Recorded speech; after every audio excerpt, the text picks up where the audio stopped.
If you want to factory reset your Samsung Galaxy Z Flip 7 or 7 FE, what you can do is we can open settings. Then over here, we're gonna scroll pretty much all the way down in order to go to general management.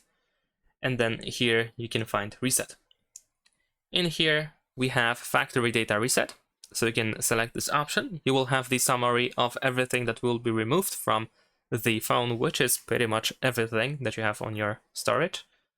And once you are ready, just scroll all the way down and press reset. You might also need to use your screen lock password in order to confirm that you want to do the factory reset.